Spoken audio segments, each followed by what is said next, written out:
All right, y'all, what's up? It's your boy Professor X here with another edition of Wrestling Topics. It's yours truly, Professor Malik X, and I got my brothers with me, uh, brother Zargon Seven and brother Black Spider, aka Q. What's up, brothers? How y'all doing tonight?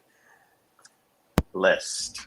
I'm Hey, good. yo, yeah, I'm blessed this weekend. I got a 3 day weekend off work this weekend. Ooh, you got a little Oh, mini vacation. yeah, a little mini vacation. Yeah, it's President's Day this Monday.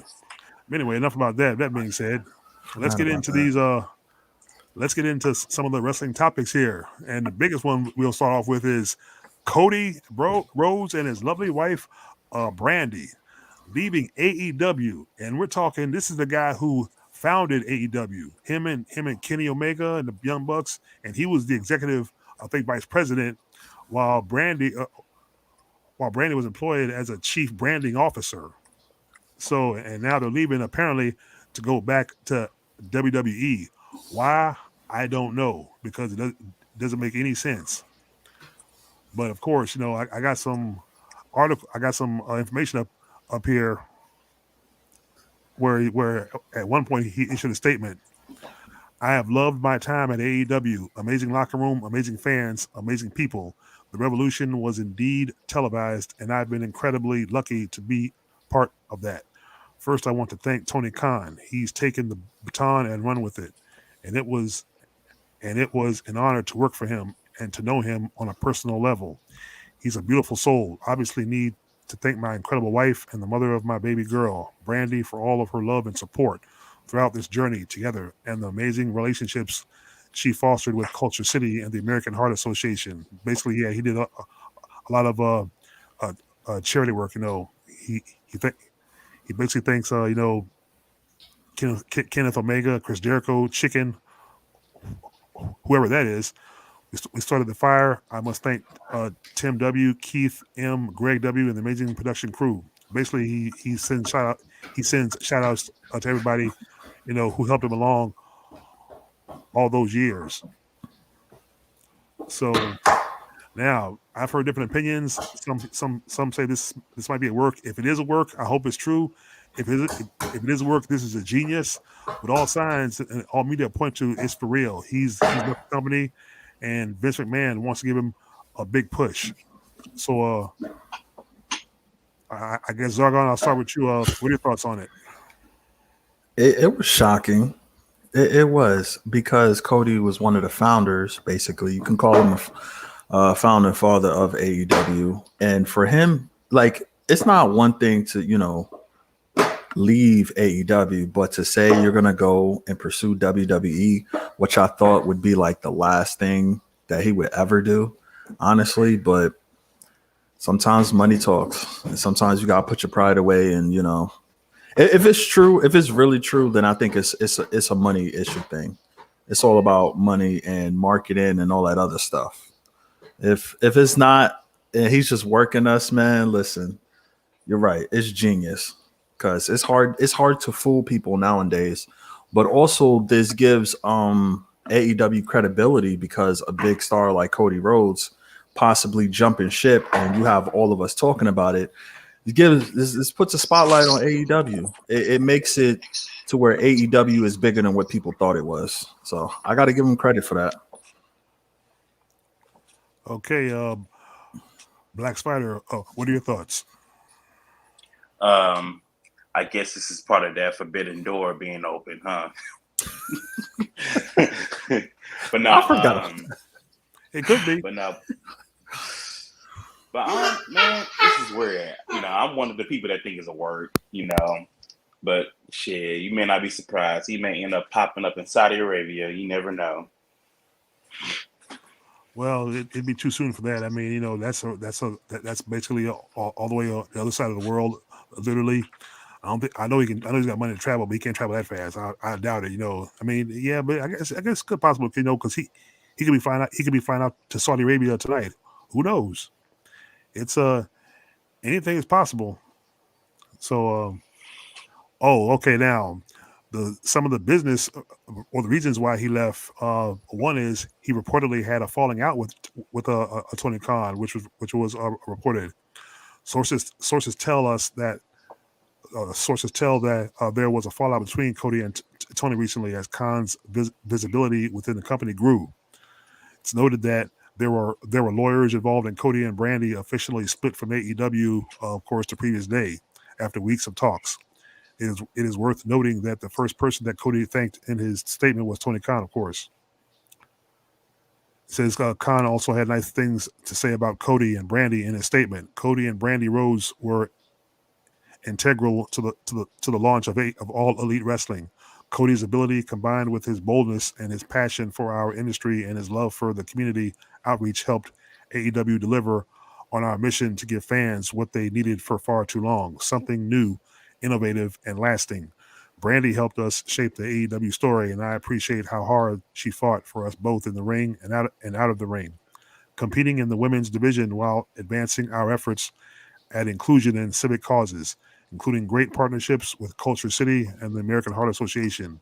I have immense respect and appreciation for Cody and Brandi, and I wish them both the best as they move on from AEW.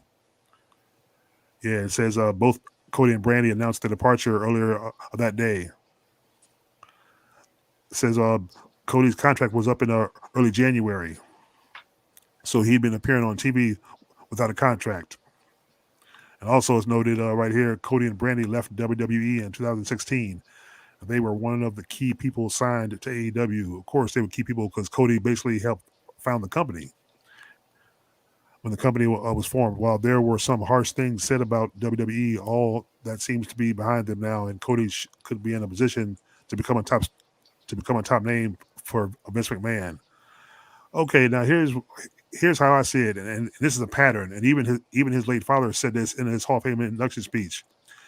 Everybody who leaves WWE with a bad taste in their mouth, no matter how mad and how hateful they might seem, he seems to be right about one thing. They all seem to come crawling back, and the one reason they come crawling back is this. And to me, that's sad because a prime example.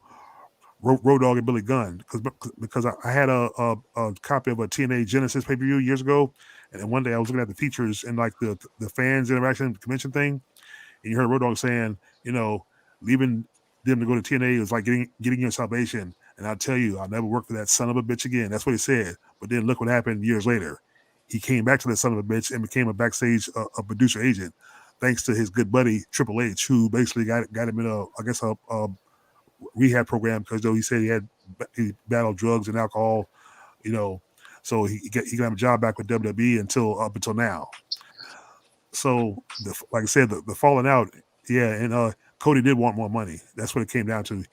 He did want more money, especially since Bryan Danielson and both CM Punk got big money contracts, and his visibility on TV became less and less. So anybody y'all decide which one wants to give your thoughts first on that.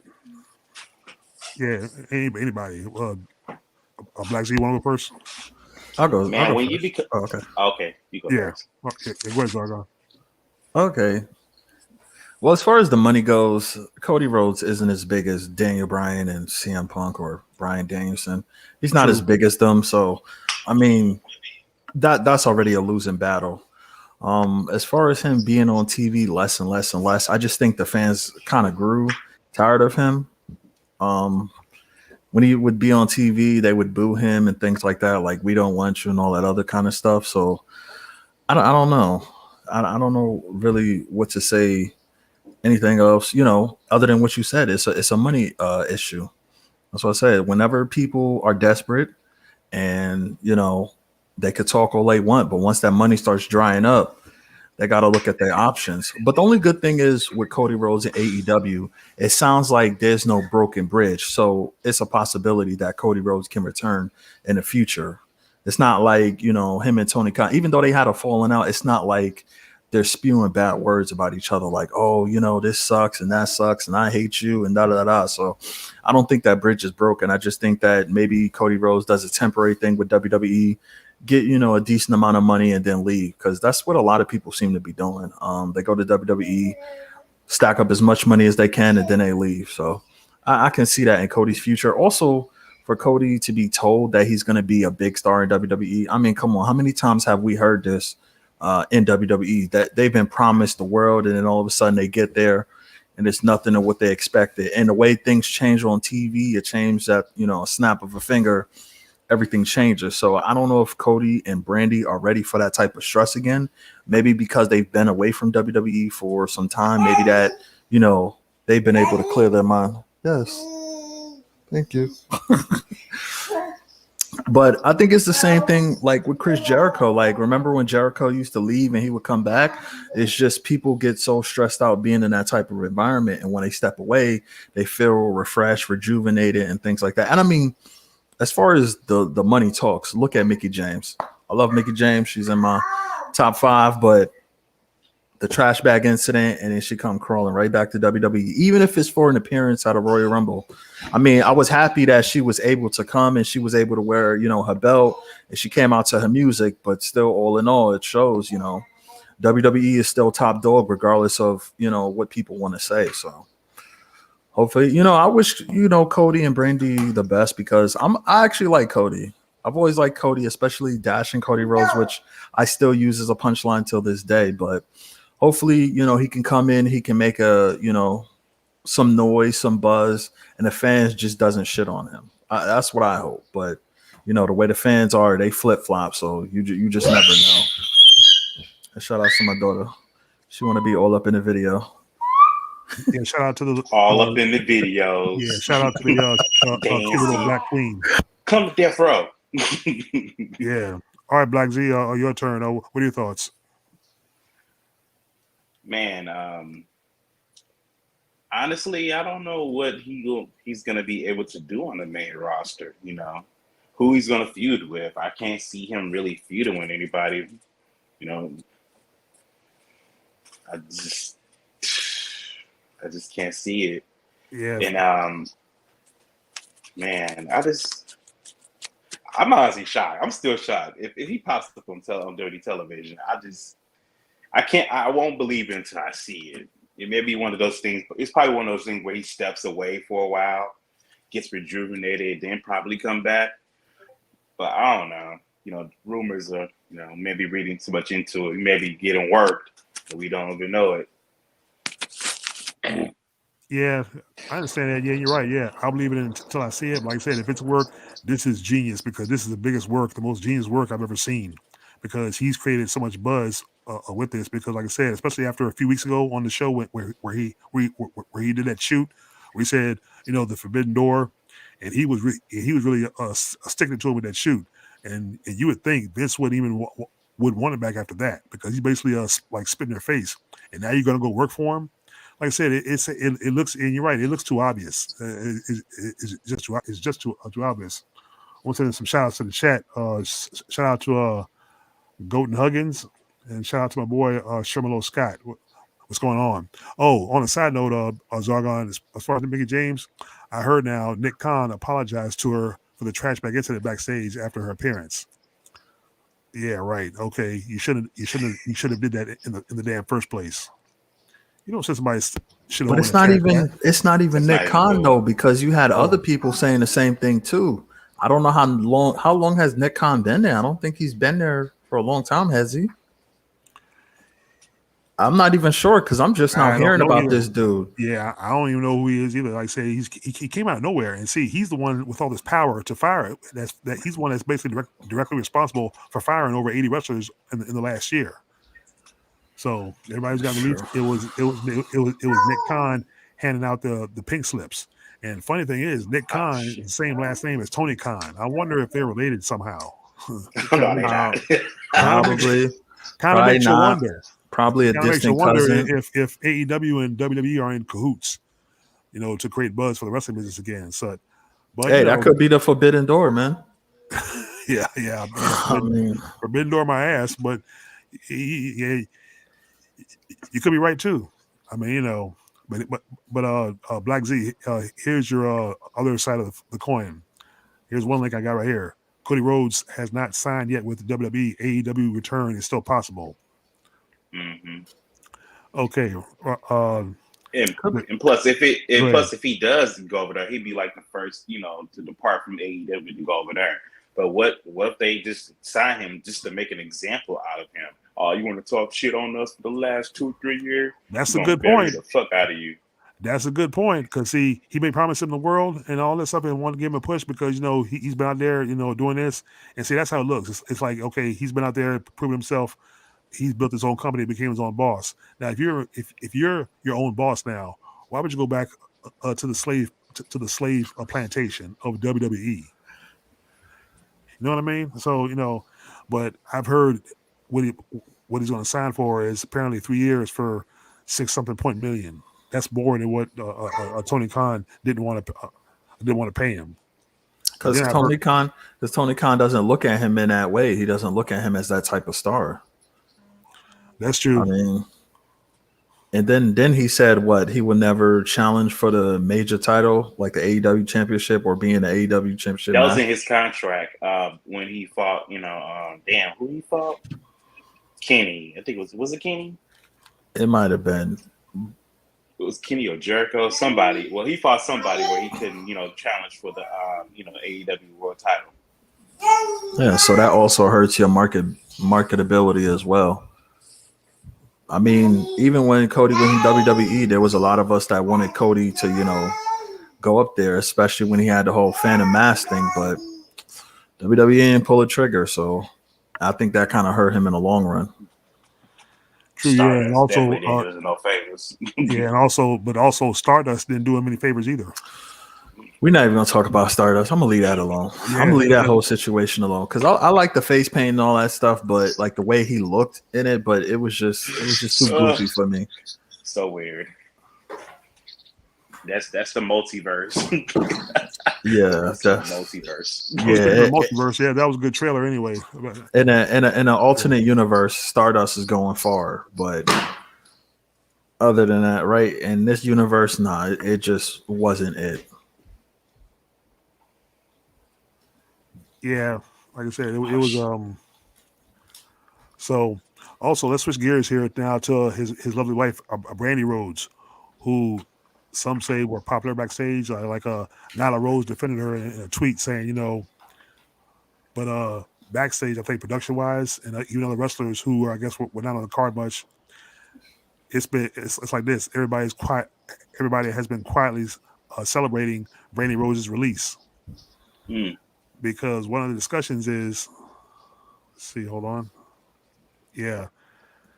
Let's also talk about how Brandi Rhodes was viewed backstage. Quote, I'll just say this. It sounds mean, but nobody has anything nice to say about Brandi Rhodes and her disposition or popularity behind the scenes. And I'm not saying that with any personal satisfaction or preference for her to be liked or not liked. I'm just telling you, when I talk to people, Brandi has not been seen as an asset on camera, in the ring, or behind the scenes. And so that ended up being baggage with Cody because people like Cody pretty universally liked Cody. Basically, everybody backstage universally, liked Cody. Even people who say bad things about Cody liked Cody, if that makes sense. But Cody wanted to be a superstar at AEW, signing big money contracts, especially with Bryan Danielson and CM Punk, changed the dynamic to a degree with Cody. And I'm not saying this wouldn't have happened if that didn't happen, but Cody knew and Tony knew that Cody became expendable. He went from a clear, essential top tier guy, top 4 talent in the company, and Cody was fine, obviously, with Moxley being signed and with Jericho being signed. And Jericho was a huge boom to the AEW brand at the beginning, and Moxley was a great acquisition and disgruntled with WWE and not really a threat to Cody. Because he was just so different from Cody, even if they were not too far off in age. But Danielson and Punk, and then Adam Cole to a lesser extent, changed things certainly more than Malachi Black or Miro or Christian changed things.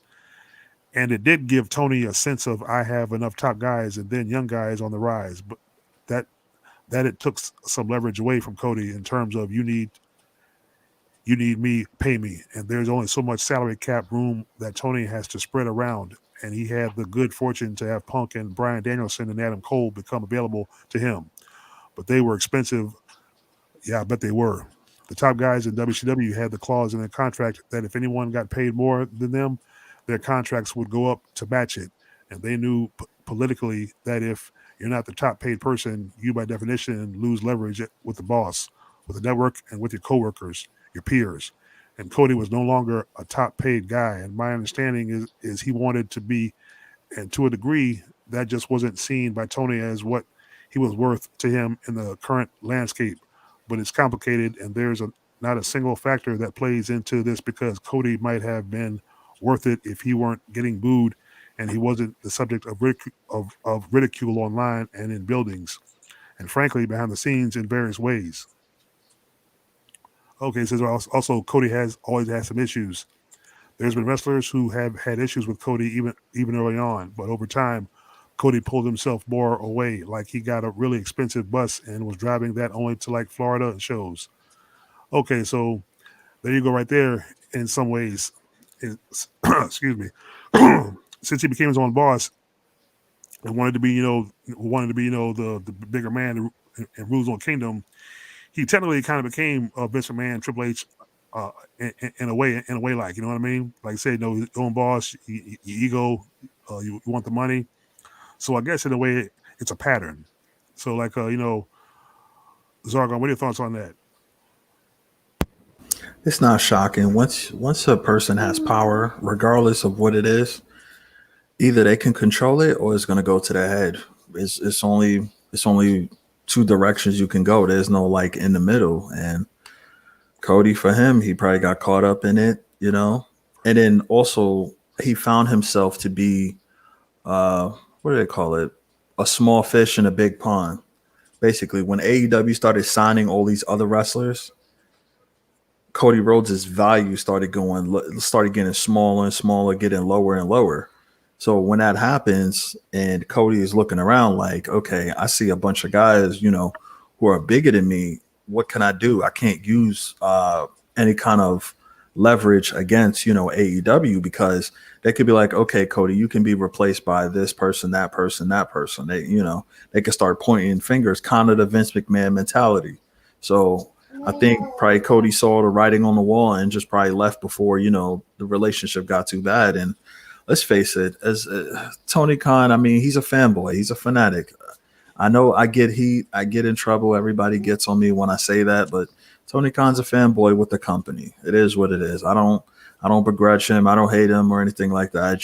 That's just how I feel. All right. Well said. Blacksburg, what are your thoughts? It seems more ego-driven than anything. His ego got hurt once his paycheck started to get a little low. Well, what do you think will happen when you started signing these big names? I don't know, man. It's kind of people are already kind of like scratching their heads on how they're going to be online, TV, personalities while they're doing executive work backstage. And this is one of those instances where it's starting to expose AEW a little bit. Maybe maybe these wrestlers being executive, vice presidents probably ain't the best idea. This is getting in the way. Mm-hmm. It seems to me the pattern is, okay, yeah, you feel you were used and you probably were, or you didn't get what you deserved, but now you went out and turned around and did the same thing to others. So see, you shouldn't do that. If people learn from their mistakes or work someplace do mistakes, two wrongs will make a right. Don't turn around and do it to somebody else when you didn't like it. But that seems to be the pattern. See, greed. It's basically, I think, it's greed because at the end of the day, I've heard people say this. It's all about making money, and that's all it's about. It's about money. It's like I don't think those guys really care about even their title runs. It's just about the cash. As long as the cash goes in their checking account or in their pocket, fuck the belts, fuck the merchandise. Just give me the cash. So, but hey, I mean, sorry to cut you off. Didn't Kevin Nash say something like that? Oh yeah, he said. He made a reference to that. Didn't he Yeah, make a reference to the money? I can't remember how he said it because I don't want to paraphrase yeah, him. I remember how he Mess said it it. all He up. says, "You can make friends or you can make money." He goes, "Friends is friends. Now let's make money." So see, I think that was the mentality of the whole entire clique. Of course, Nash, Scott Hall, and Sean are the three out of that. Or it's actually Triple Bitch was the best out of the five, who became the best of the five of them because Scott Hall and Nash made money, yes, but Triple Bitch is now is now an heir or an heir to the throne since he has become the son-in-law. So he's basically gotten the best out of all of them. So Speaking of Throne, I wonder how that interaction is going to be between Triple H and Cody. I'm just interested. That's on it. that's what I'm saying. That's what. And That's then going to be an do interesting. you remember years ago in the pay-per-view when he took that sledgehammer and broke that throne on the pay-per-view, which Yeah, was also a direct shot at Triple H. Once of again, course. you did all that, and now you want to go back and work for him. See, Yeah, mama. that's Go what's this way. Okay. that's what's so off about this. No, man. You did Man. all the shoots. You had people come in from WWE who also did shoots, and basically you were shooting to the moon. I mean, you basically went for the jugular vein. So and and you want to go work for him again Yeah. because Vince wants to is promising you to be a top star, and you're getting 6 point something million. So basically, yeah, I guess at the end of the day, greed is greed. Evil, you sell your soul. Me, I couldn't do that. I mean, yeah, I want to be rich, but you know,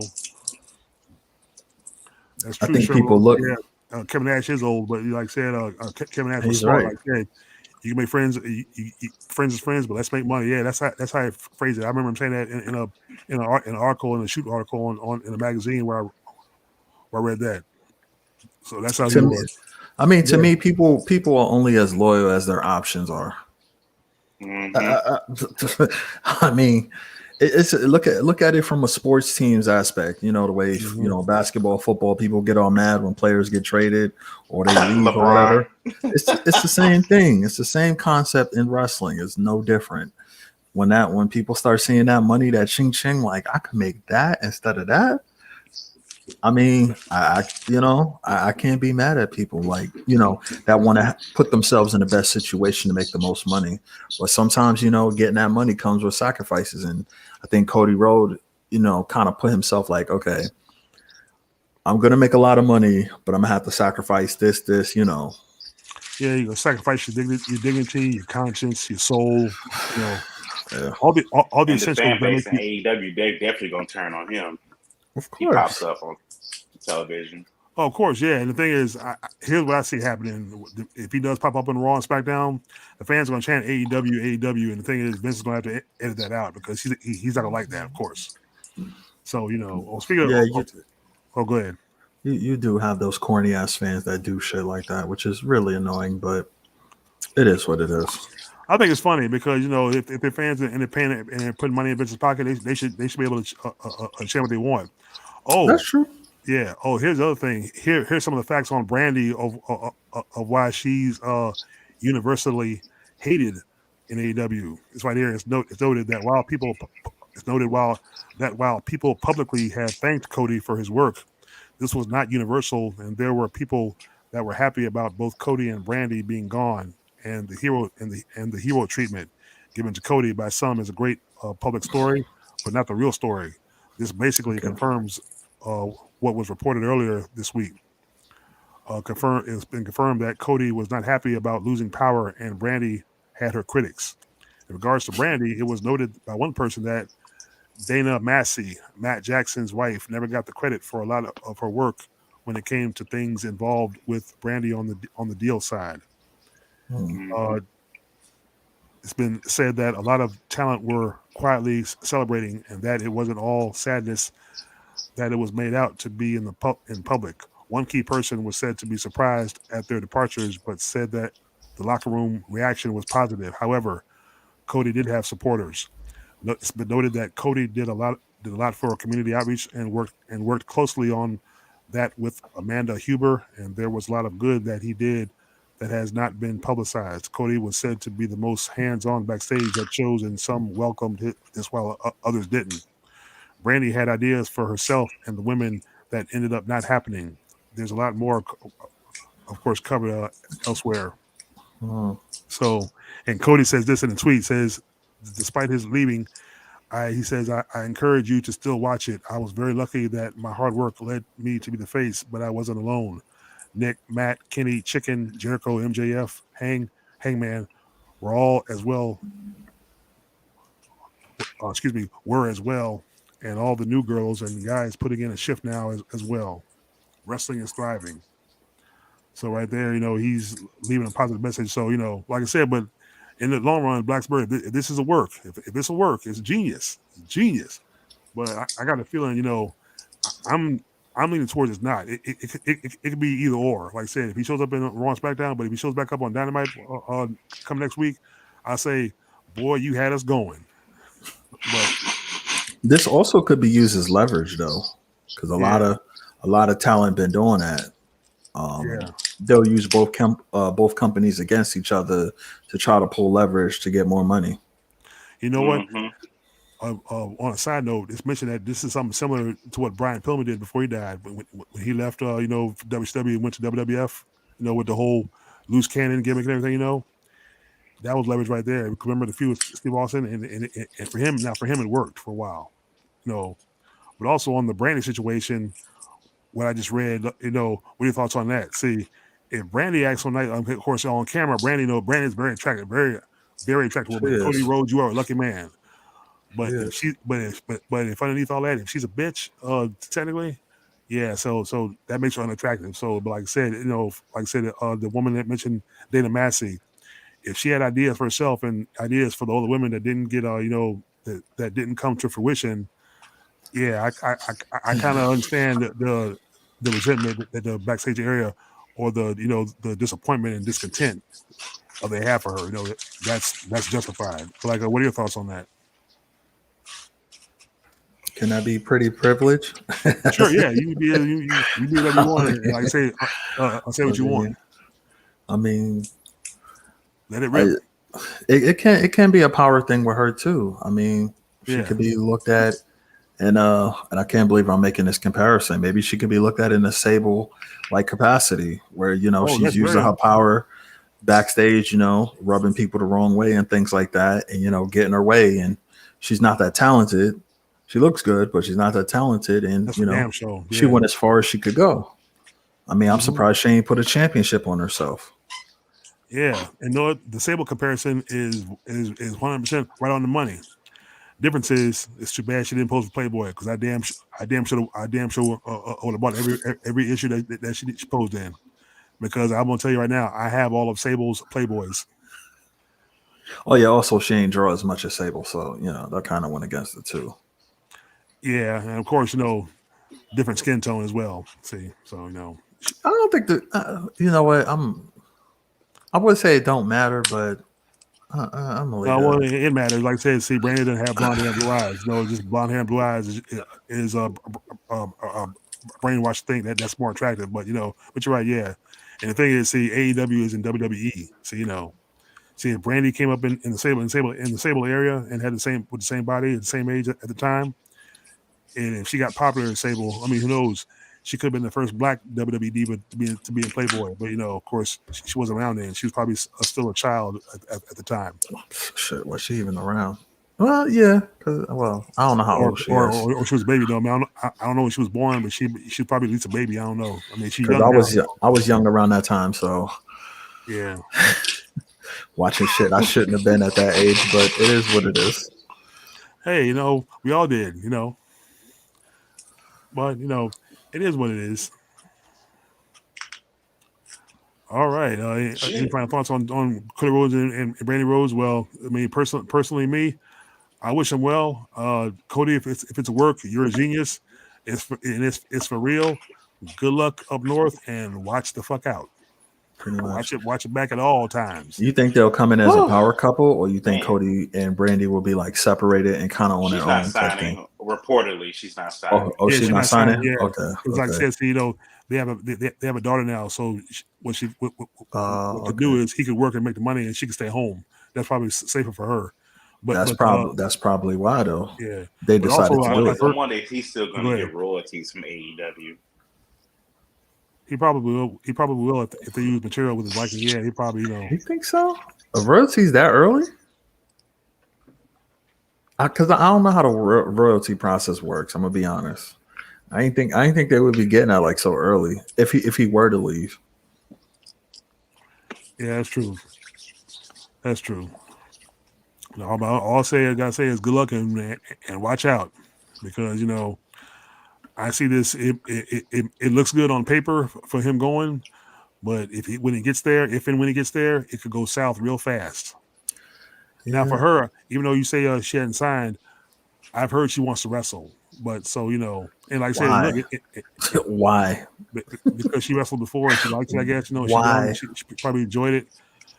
Now, the last time we saw her on TV with that promo exchange with the combat fight dude, she was supposed to be a face, but the fans were just booing her because, like I said, she can't talk and she was just annoying as hell. She is annoying. She is annoying. Like I said, she's nice to look at, but Yeah. shut That was the hell very up. cringe. Yeah, Very cringe. And then to call herself what she called herself, just it was a turnoff for me at least. But it is what it is. yeah. People compare this to the same work. They're saying this could be the biggest work since the Montreal Screwjob, because people are even saying the Montreal Screwjob wasn't work. Man, I've been hearing so many stories about that. I don't even care about it anymore. It don't even make me mad. If you watch It the episode, don't. if you watch the episode of the Dark Side of the Ring, Scott Hall, they talk about it. Scott Hall was watching it. He's saying if you look at Beth's face, He thought it was work too. yeah, he said he didn't look that shocked, and so if it wasn't work, genius on him, because it's 30 years later, it's still being talked about. So because see both sides, it created a buzz for wrestling, for WCW, for WWE, and from there, that's where Vince's heel character was born, for his own screen heel character and his feuds with Steve Austin, etc., and beyond. That's true. And the whole attitude era. That's true. Oh, okay, but we're gonna move on now to Jaxson Ryker, aka Gunner. Whew. And apparently this is what got him in hot water in WWE, because he was part of that they call it the something Sons, something like that. He has a podcast. You've forgotten it.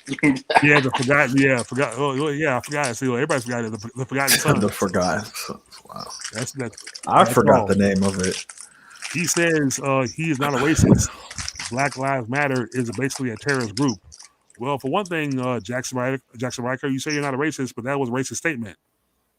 Because if you look at the Proud Boys and you look at last year, January 6th, the insurrection, you and other Trump supporters basically attacked the Capitol. Now, when it comes to Black Lives Matter protests, yes, they have gotten heated, but it always ended with a protester or two getting arrested or getting hurt. So it's basically the cops doing the hurting. So the only terrorists I see on the streets are the ones in the badges. So might want to check your facts on that. But here's where apparently his statement was. It says Ryker addressed what he said about Black Lives Matter. He posted it on his Facebook account. Pretty touchy subject, but all this Black Lives Matter garbage baffles me. I challenge anyone of any color or race to go watch 12 Years a Slave, the movie, and realize how good you all actually have it. Learn heritage. Christ, Gandhi, Buddha, they all taught love and caring for others. This is getting out of hand. I pray for this nation daily. His actual name is Chad Lale, however you pronounce that.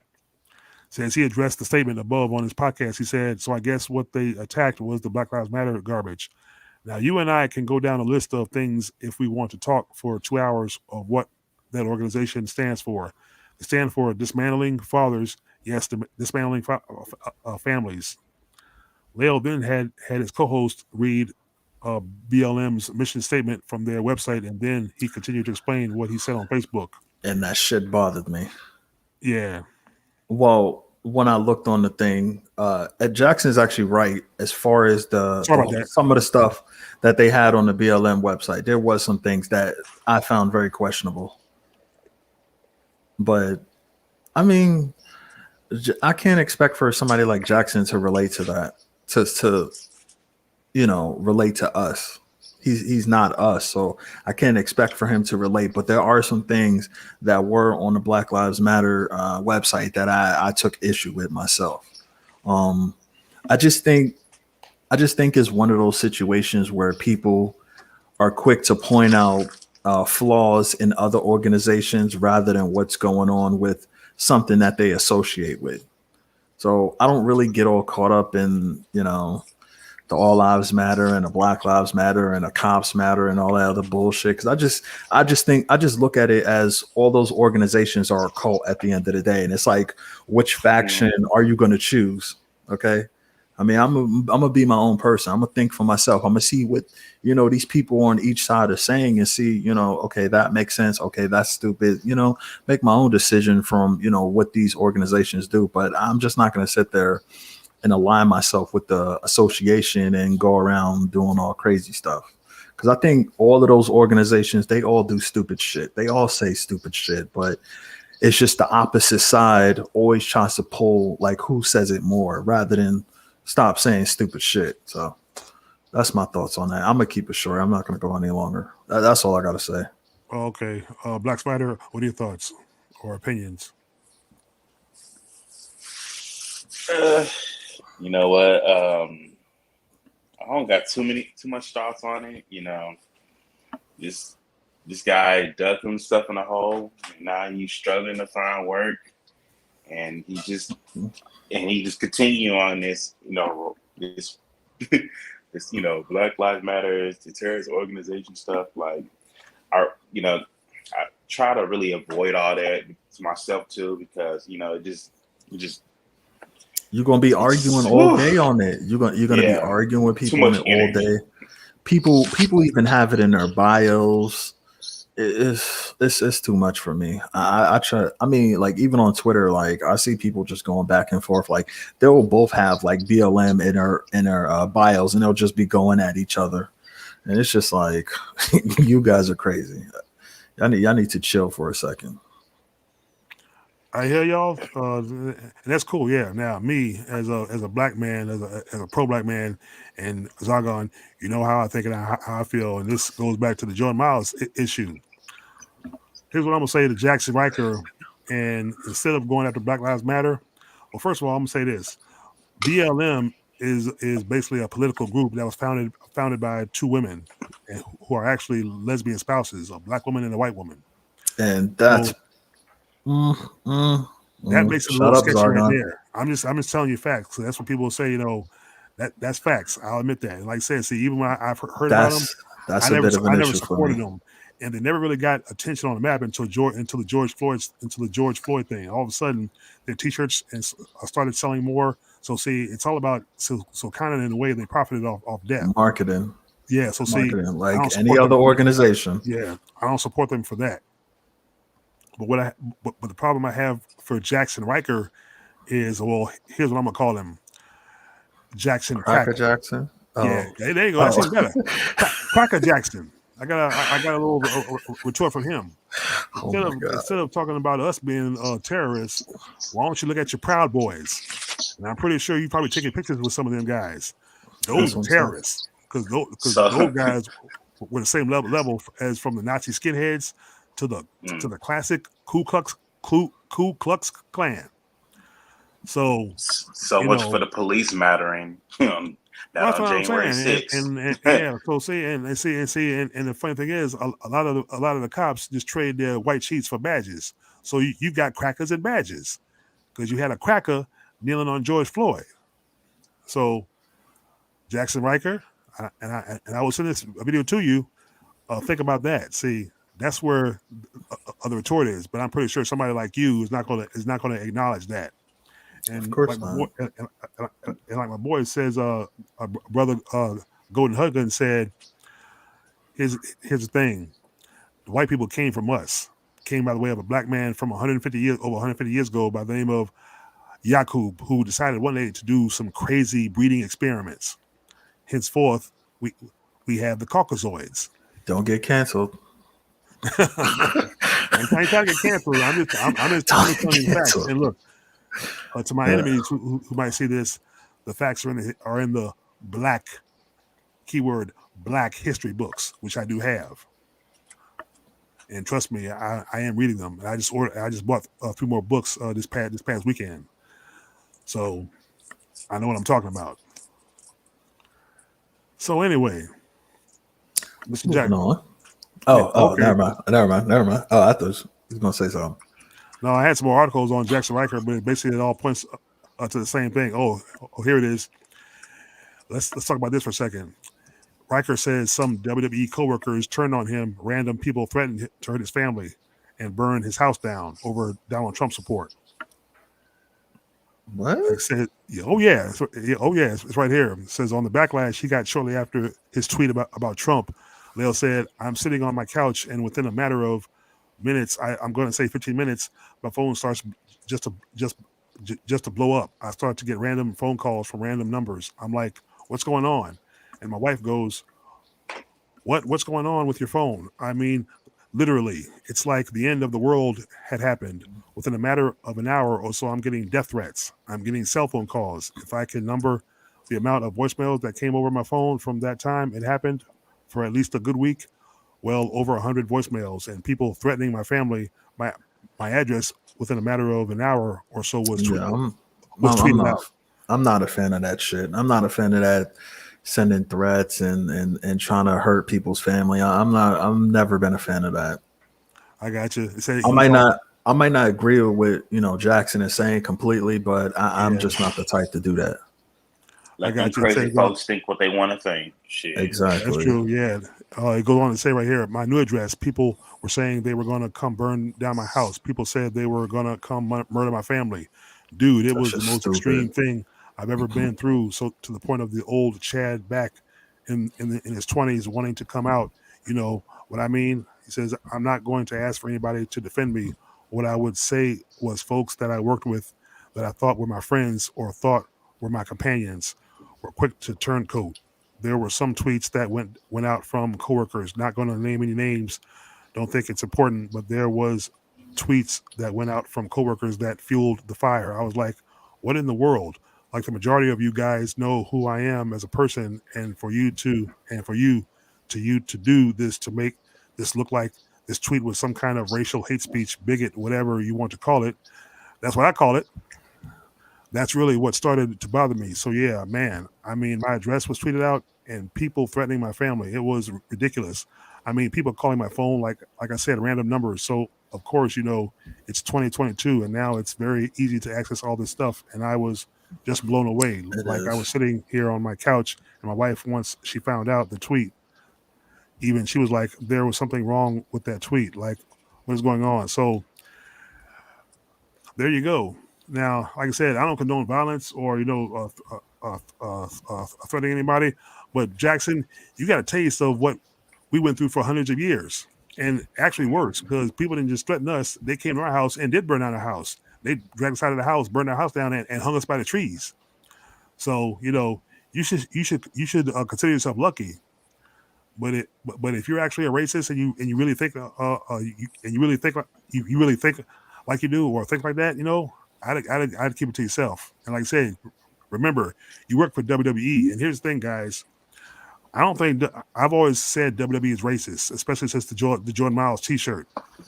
I think WWE crucified him just to keep because they're trying to be politically correct or ethnically correct. They're a corporation, so right, yeah. Once you put corporation, you already know what it stands for. All fans to watch about the product, black, white, etc., Chinese, and obviously Saudi Arabian. So I guess they want to sell tickets to terrorist countries too, as well. Anyway, to quote a line from a movie, I tried to hold that. I'm sorry. No, but it's true though. I'm saying, I tried to hold that. Vince's greed goes beyond measure. I mean, he's one. Y'all remember years ago after 9/11 when that SmackDown he did with the Rock and everything, and he was all patriotic, patriotism and everything like that. And you would turn around and do pay-per-views in the actual state that Osama bin Laden was born in. Osama bin Laden was born in Saudi Arabia. Vince, do you realize that? Or unless you don't know any history? No, obviously You are not. once again, you are only as loyal as your options. I'm gonna keep saying it. I You're know. only I'm as just loyal saying, as your look, options. Vince has options. I mean, Vince, how much money do you really need? I mean, he's already got billions. He doesn't need no more money. So why take Shit. blood? So why take blood money? I'm just, Shit. You could never have too much. Like to a lot of people, once they get it, they just want more. They just want more. that's just More greedy. money, And more they, problems. and they call John Cena a commie. I swear. I mean, you all that we're the USA and we're going to knock some terrorists. I'm gonna have to say this. I still think Cena was a bitch for apologizing. Love you, Cena, but I thought you were a bitch for apologizing. I'm sorry. Well, John Cena has to protect his investments. So that's Of course. that's how that I goes. get that, What but you said? Did you still, say it's about money? Okay, he's been yeah, protecting his investments is his money. So see, he was he still a probably lost bitch. money as well Oh, you know behind he that lost backlash. money. He probably lost endorsements. I don't know. Who knows? And Cena doesn't like to lose. He always kicks out at you. Yeah, and remember, yeah. Yo, I wonder. Okay, Go on the ahead. play on whoever watches this on the playback, I wonder how many people's heads that's gonna go over that comment that you said. Like, how many people are like not gonna understand the reference to that comment? I'm just gonna put that out there. Oh, I didn't say he was kicks out at 2. Yeah, I know. I get it. Yeah, and I get it. Oh man. No, but as far as Jaxson Ryker goes, that's a racist if I ever saw one. No different than Vince. No different than the people who made the Jordan Miles T-shirt. So You think? I'm sorry to go interrupt ahead. you. You think if he had a conversation with his coworkers first and then told him how he felt rather than just jumping straight to social media and saying it, do you think like his coworkers would have felt differently about it, or would they still be like up in arms? It I probably would don't have been a know. better approach. I would have told Yeah, him, nah, bro, don't post but shit on even the if you, internet, bro. yeah, that's true. Yeah, but even if you tell them that you're going to say that, they probably still gonna turn on you. Yeah. Or be like, how you feel about this? I feel this way about, I don't like to start a sentence with I feel, but I'm just saying. Okay. We're gonna say peace and blessings to Sherman Scott. He's have a good night, brother. Oh, yeah. Anyway, speaking of shout outs, I want to send a shout out to our brother over in London, England, Kid Stacy. Yeah, where you been? Yeah, hope everything is going better for you. We miss you. Damn, you up early? No, he was brother. He was brother that we used to work with on the panel here. If he was here now, before of us, but he's something happened. I haven't heard from him since. So I'm still trying to reach out to him. Because he's still on Twitter. He retweets every once in a while, and I have his email. So I try to reach out to him. I'm keep reaching out to him. Anyway, so like I said, Jaxson Ryker. Here's the thing: these white folks are never going to understand what it means to be black. They never will. It's just there's so much ignorance there and so much cover up on what racism really is and how it affected us historically. And people saying forget about it. Now in that one article where he says watch 12 Years a Slave.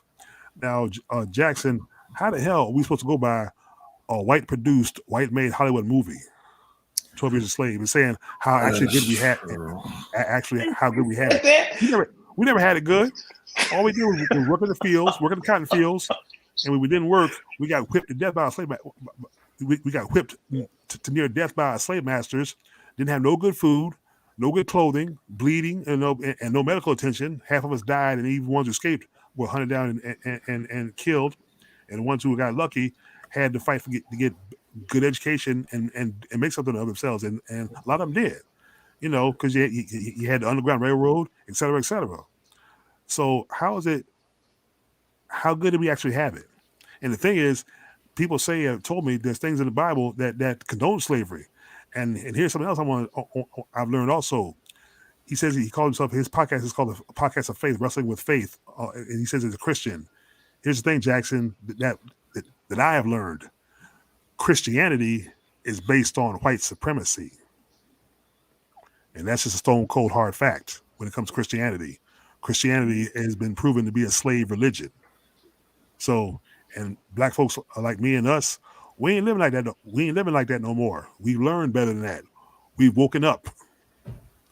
So, where's the ether beat when you need it? what do you say? So where's the ether beat when you need it? I was thinking, where's the brand Nubian beat? The brand Nubian beat, we need it. You know, the wake up remix. You know, that'd be appropriate right now, but I've been flagged. I mean, but imagine if we was to make imagine if they was to make a video where white people were slaves. Like, how do I say this? That movie would not be made. That's what I'm saying. No. Like, what if they were to make that? Right? I mean, even further back then, like if they was to actual like pull up history and actually show certain things like way beyond our time. Like, what if they were to showcase things like that and put it out on the front screen? This is going to be an unpopular opinion. I already got heat for it.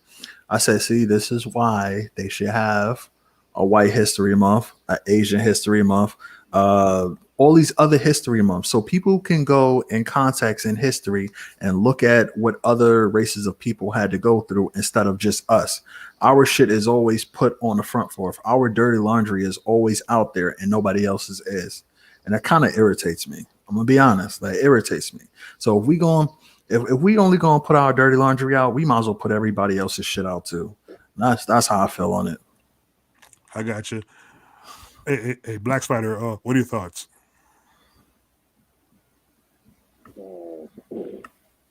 I don't really have too much, dog. You know, it's just crazy. He really brought up 12 years of slave. Oh yeah. Yeah, he did, yeah. One more thing. Speaking Go ahead. slave, if you look up the word slave, it comes from the word Slav. So that's all I'm gonna say. You're welcome. All right. Oh, okay. I didn't know that. Okay, I'm gonna move on myself. Okay, so it's there's always a meaning in a certain word that we never taught. So see, once we research it and taught it, it gives a whole new perspective.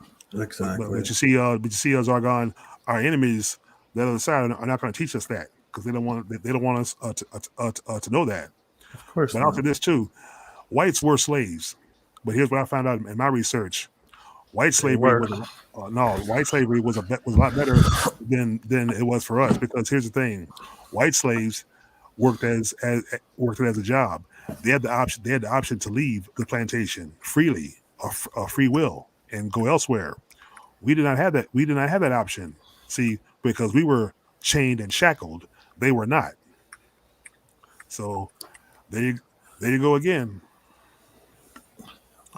So see, it's always a two-way streak, or it's basically a double standard, and you gotta wonder why that is. Of course. Yeah, but I noticed our viewership went to zero for a second after that discussion. See, you notice that? I don't care about viewers. I'm gonna say what I feel, and I'm gonna say the facts. I mean, yes, this is wrestling talk, but it's wrestling. There's a lot of racism in wrestling.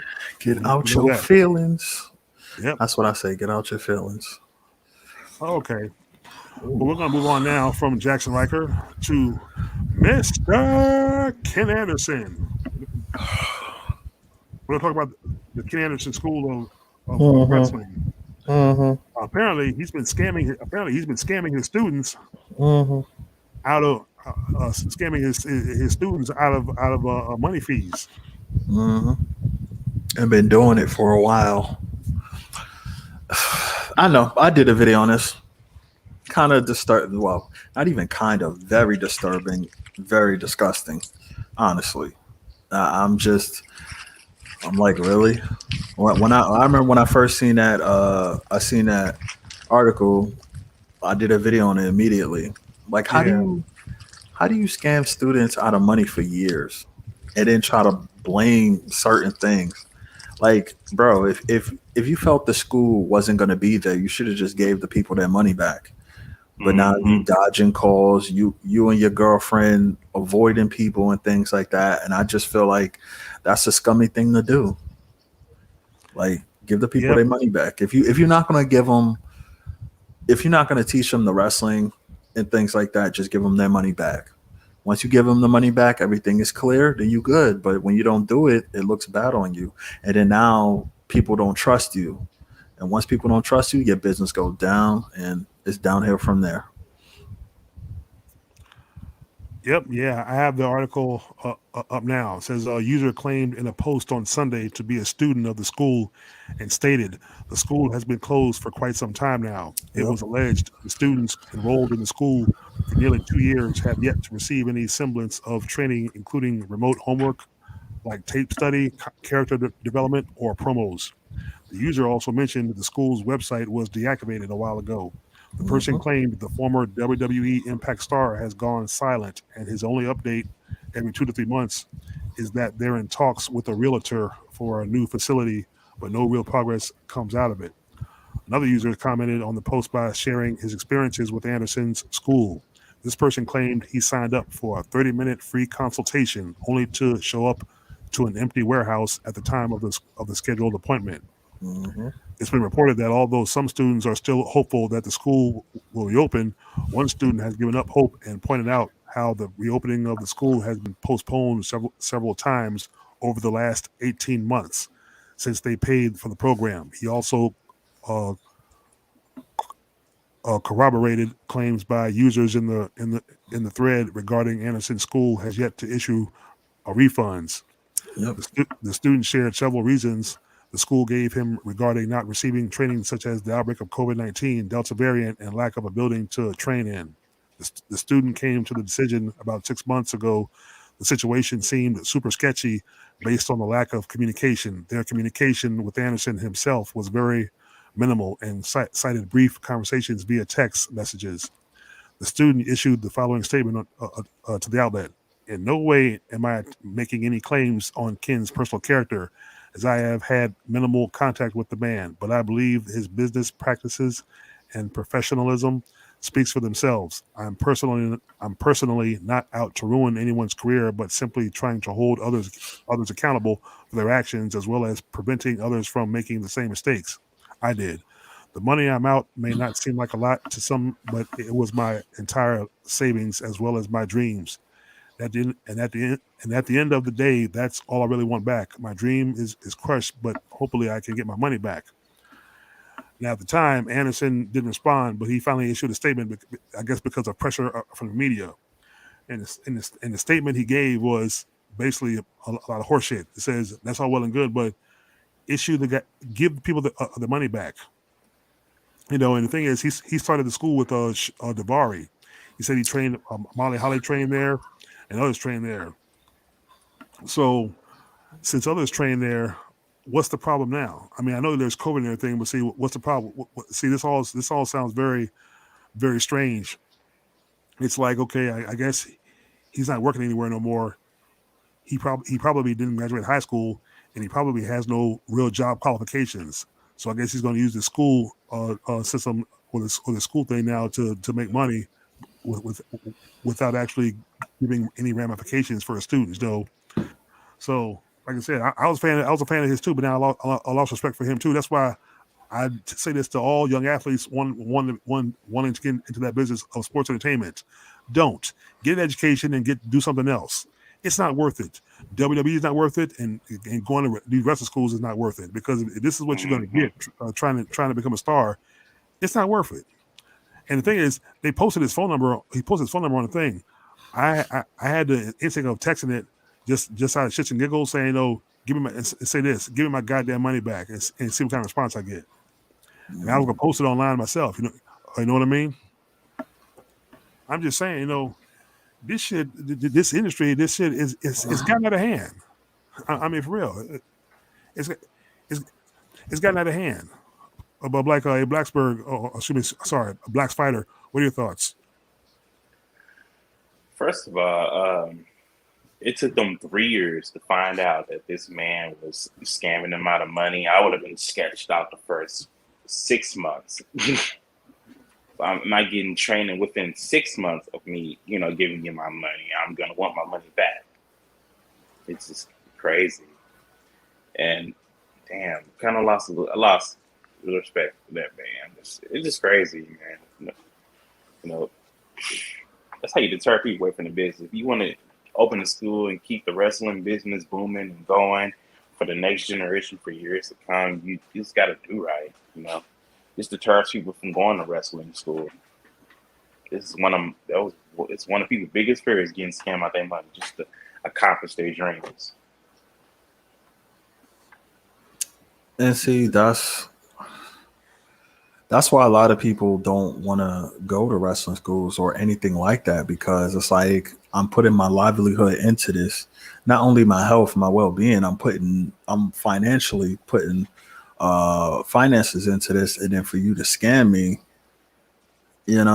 like, people have nervous breakdowns over stuff like that. Like, people commit suicide over stuff like that, and for Kenny to do that, and the part that made me madder than anything is the fact that you had Davari and Molly Holly there as well. So that could make them look bad as well, because they were teachers at your school. So that doesn't only make you look bad, that makes them look bad as well. And I'm like, I hope the fans don't like suddenly start jumping on Molly Holly and Davari because of Anderson's fuck up. So that's how I was coming in from my perspective. But I'm like, and a part of me wants to be like, how the hell you get scammed for 2 years and you just now, talking about it? Like, that was one of the thoughts I had in mind. Also, I hate when people do say certain things in how do I say this?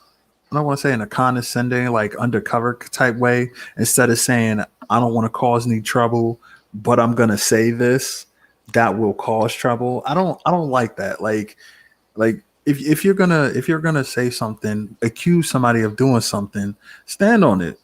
Be like, yeah, I feel this, because Ken Anderson did this, I'm upset. He needs to give me my money. I'm gonna put my face, I'm gonna plaster that shit. I'm gonna be like, yep, I said it. But people, I guess people don't know how to, I don't know if it's talk or stand up for themselves or put themselves forward. Well, they scared they may get, blacklisted. Which shit, how you gonna get blacklisted when you ain't had no formal training?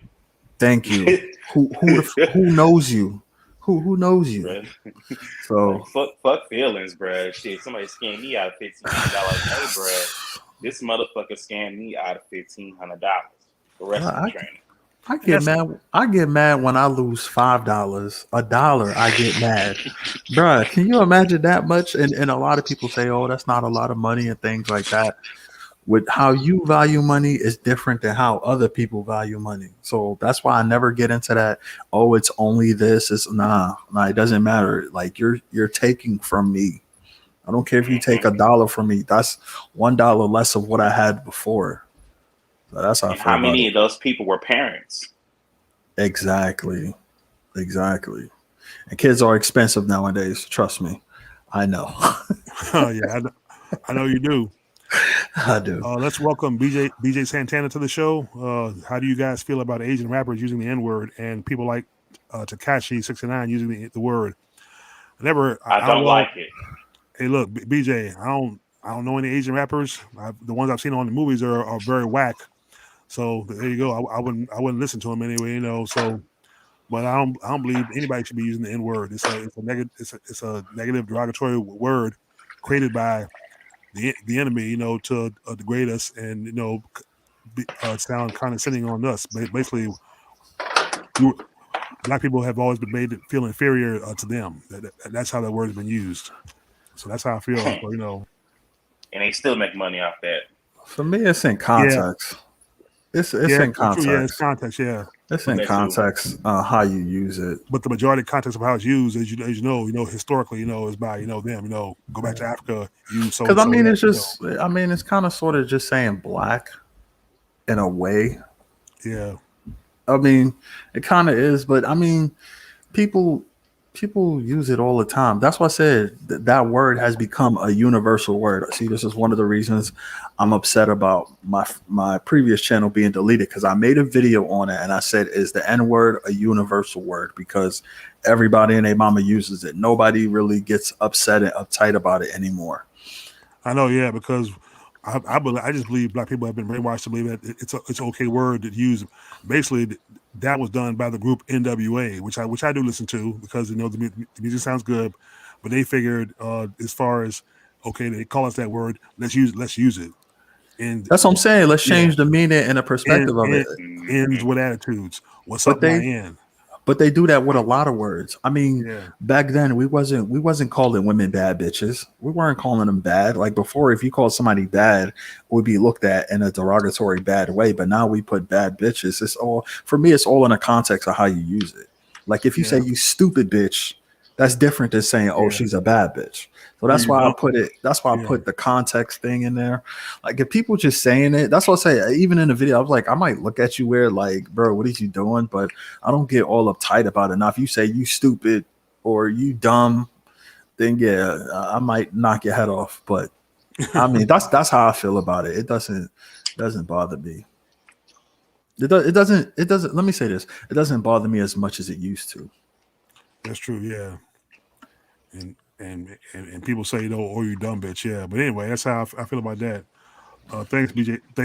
Thanks, BJ Santana for stopping on for stopping by. Anyway, back to the wrestling. Back to Kenny. I just feel wrestling schools, and here's the thing: wrestling schools to charge what they charge for the $1,000s to train to do fake shit. It's not worth it. But see, they got to Oh, make it money. sounded like Ronda Rousey. Yeah, no, I'm saying they got to make money. Well, That's I'm not trying true. to sound like Ronda Rousey. I'm saying I'm just being a realist. If you're a realist about this, you're basically guys and gals. You're basically paying money to learn to learn fake scripted stunt fighting, which is still dangerous and you can still get hurt and crippled. You Yes. know, so is it worth it? I mean, So, but anyway, For some people it is. Some people they're comfortable at the limit of where they're at. Like some people may, sign with a major company, and others may just be okay with just being like a local wrestler, yeah, in the or they or travel, work to in the different indies. states Yeah, periodically. So it depends on your comfort level. yeah, or they're comfortable working through the indies. But I Exactly. think if all athletes knew better and know what the lifestyle can do to you physically and emotionally, nobody would do it at all.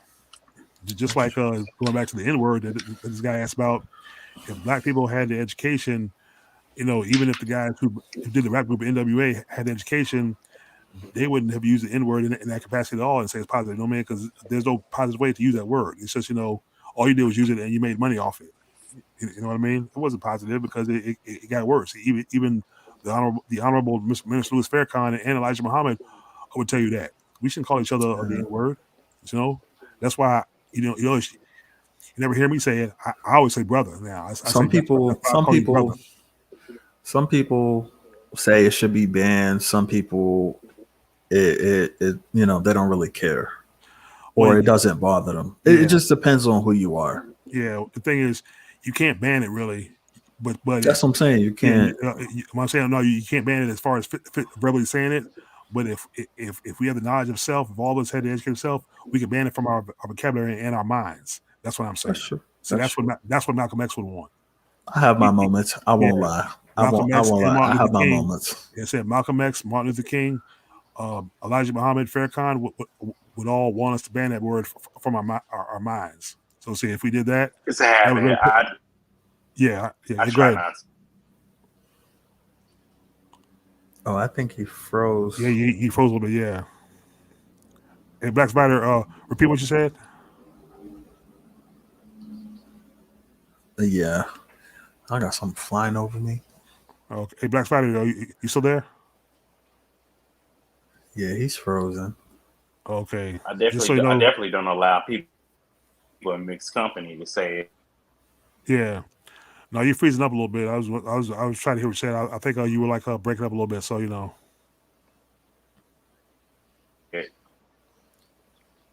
Okay. Hey, do you know you're freezing and stopping? You're freezing a little bit and stopping and starting. To say it. Oh shit! You Yeah. see me now? Yeah, I can still see you. Yeah, but it's like okay. Oh, it kind of Oh, we lost took him. him out. Okay. Well, I got him on Facebook. Like I said, Okay. Yeah, that's the one thing that irritates me with like when you do like the stream y'all through the phone. Sometimes it'll like lag out. Like if you listen to somebody, it'll lag out and kick them out. I don't like that. And plus, it's a battery killer. It really is. It should kill your battery real quick. Yeah. Well, say yeah, here he is. Yeah, here he is. He's back again. Yeah, we lost you for a second. Yeah, you were freezing. Yeah, that's good. Yeah, it's not good. Yeah, no, I didn't catch what they said. Okay, your audio. I say I don't allow people to say it in mixed company. It's just a respect thing, I understand. Yeah, that's cool. I understand that. Yeah. Well, we've covered all the topics that we talked about. Is there any other topics that y'all want to talk about? Yeah. Congratulations to the Undertaker for making the WWE Hall of Fame. Yeah, I saw that. Yeah, I saw that. Yeah. Yep. And they need to put China in there, man. I think it's about time. It's been way too long. She needs a solo induction. I'm gonna put that out there Yeah, too. she needs to be in there by herself and not with no damn DX or you know.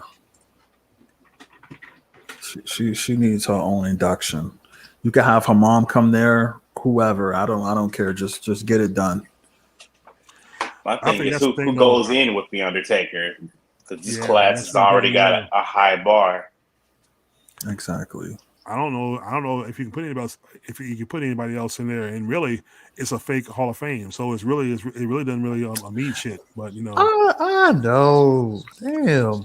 I mean, I'm saying there's no building for it. There's no building for it. I mean, if you can do a Hall of Fame, at least try to do it try and do it like the NFL.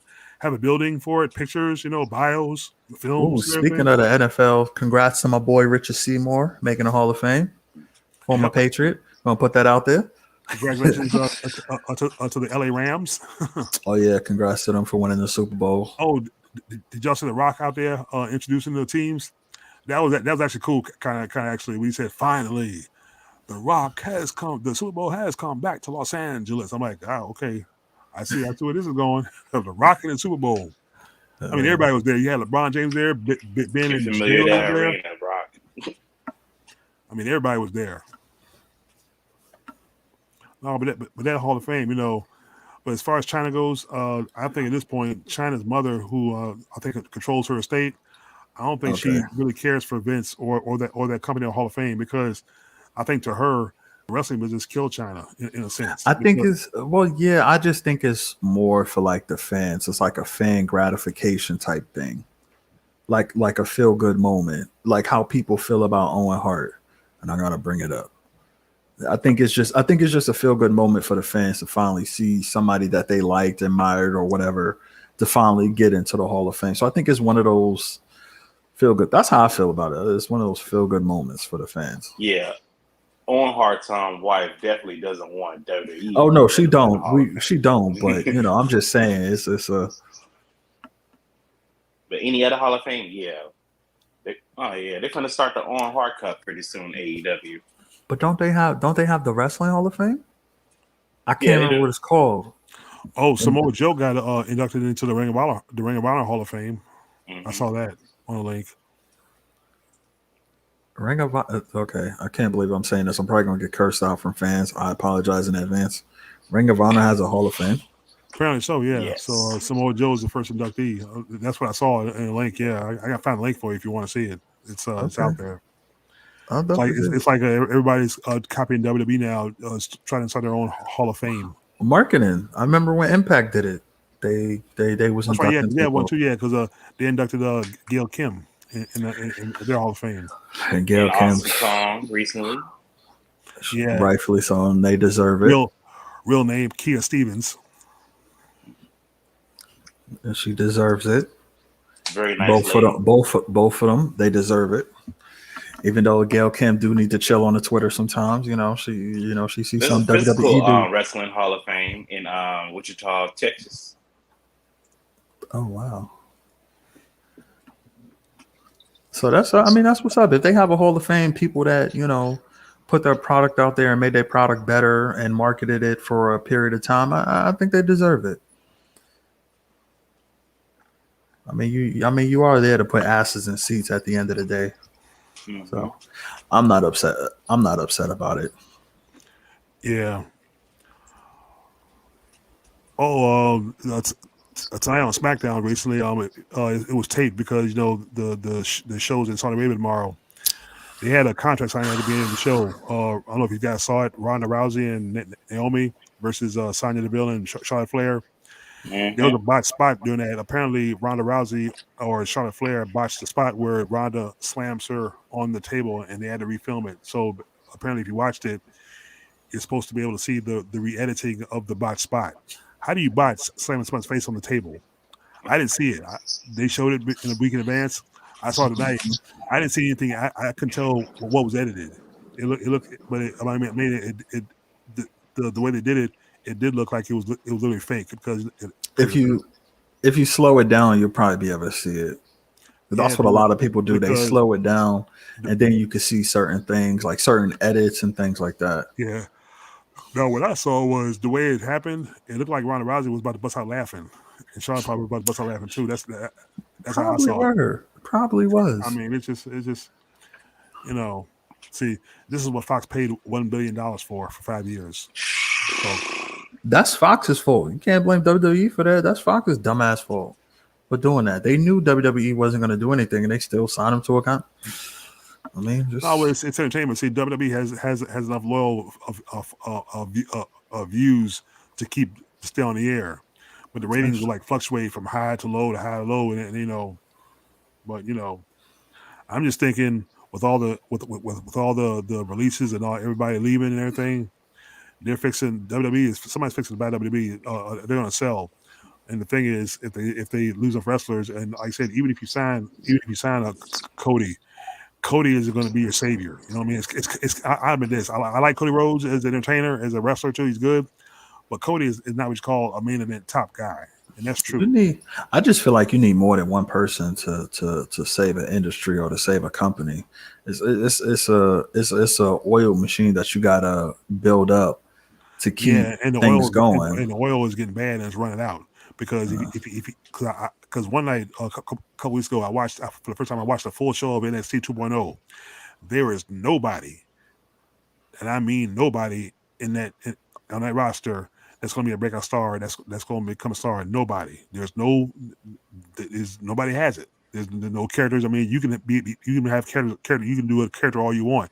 It's not happening. You got veterans going back to NXT, and like they said, Mandy Rose went back to NXT. She dyed her hair black, and she's now part of Toxic. You know, they don't think she dyed black. That's what I'm saying. I'm saying, see, that's all. That's about as far as she's going to go. She's going to be mid card NXT for the rest of her career. But as far as the other new stars, there's nobody that's going to be a breakout star. I mean, if somebody can pull off a miracle and do it, I give them props. But you know, after Bobby Lashley and Brock Lesnar are gone and Roman Reigns are gone, WrestleMania is going to be a dead issue literally on pay-per-views. It's going to be a dead issue because you can't call on The Rock, you can't call on Undertaker, and see. The only reason why you're doing WrestleMania again in this in Arlington, Texas for the second time in I think 2 or 3 years because AT&T Stadium because they had it there before about I think 2 or 3 years ago before Jerry Jones rented his facility out to Vince for WrestleMania. Stone Cold lives right in that area. And you can't call on him forever. See, what is up with that? What is up with this rumor talking about Stone Cold possibly having a match? Dumb shit. Remember Kevin Owens? You remember Kevin Owens' promo on Raw last weekend about how he dissed in Texas and everything, and he's on WrestleMania. That's the angle to bring Stone Cold in. See, Stone Cold's going to fight and beat up Kevin Owens for the dog in Texas. That's all I got. That's what it is. So he's just going to come there just to give him a stunner and leave. I mean, yeah. I mean, that's what he was doing back then, giving people stunners, and the crowd was just going crazy. So. And also Kevin Owens, he's confusing. Like his character's confusing because I can't tell if he's a babyface or a heel. One minute he's being a babyface, next minute he's being a heel. It's confusing the shit out of me. I think that's his gimmick then, because see that's what he's doing. He's blurring the lines between if and or. He can be a face one week and be a heel the next. Yeah, shit is confusing. Now the thing is, Kevin Owens is one of the few guys I like because I like watching him because he's actually entertaining. With Kevin Owens, I can invest in for a long term run. But see, Kevin Owens, his main event run was as long since past, and he's been back down to mid card ever since. Yeah, a lot of people get pushed. They get pushed to the mid card. It's Blacksburg, you notice people are pissed because Big East push basically stalled the way he was champion. All of a sudden now he's back to tag team mid card tag teaming. People are also saying that's who Cody might feud with. They might prepare Cody with a Big E. That's hard to take in. That pissed me off. I'm not even gonna lie. That pissed me off.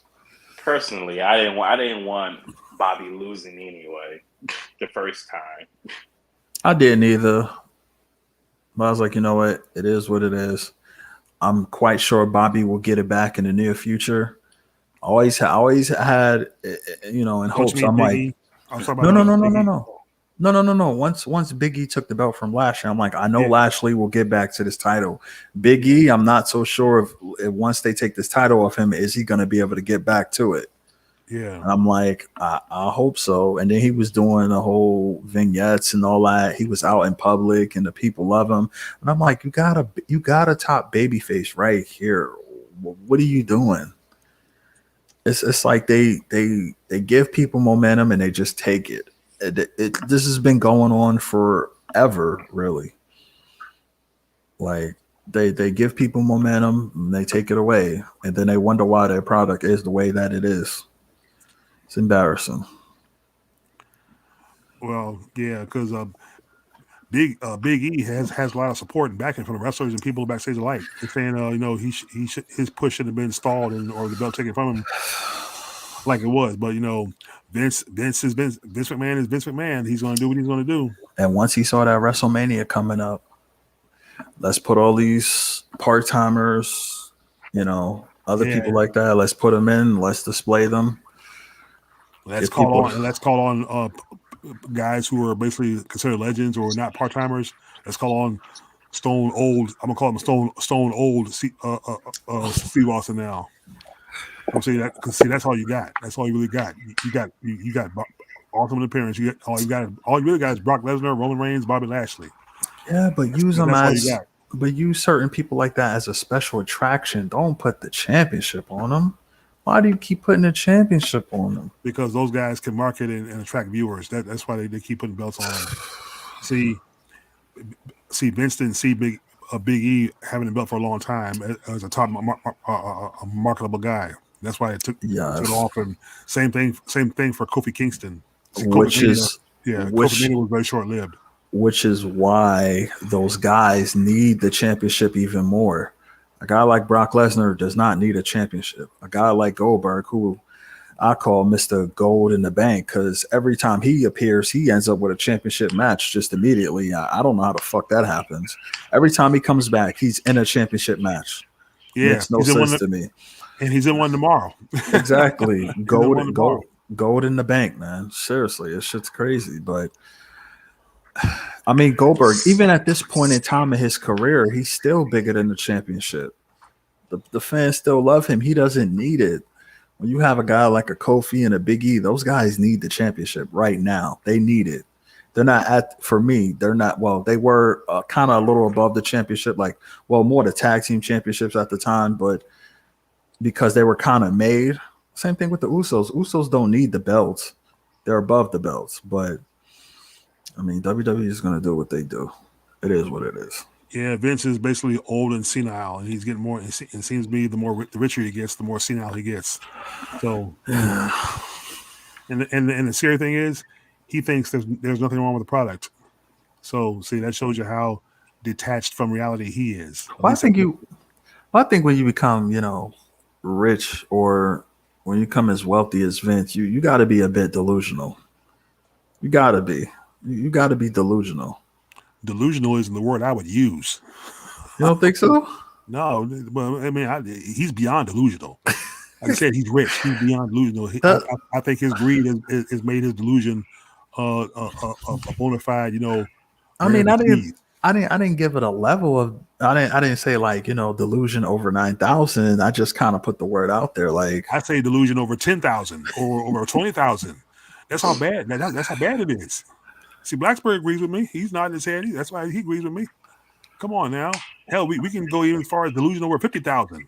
No, but I said over 9,000 in a Dragon Ball reference. I'm saying over 50,000. I'm saying over. I'm saying over 50,000 in a Parkinson's disease or Parkinson's Alzheimer's disease level. That's what I'm saying.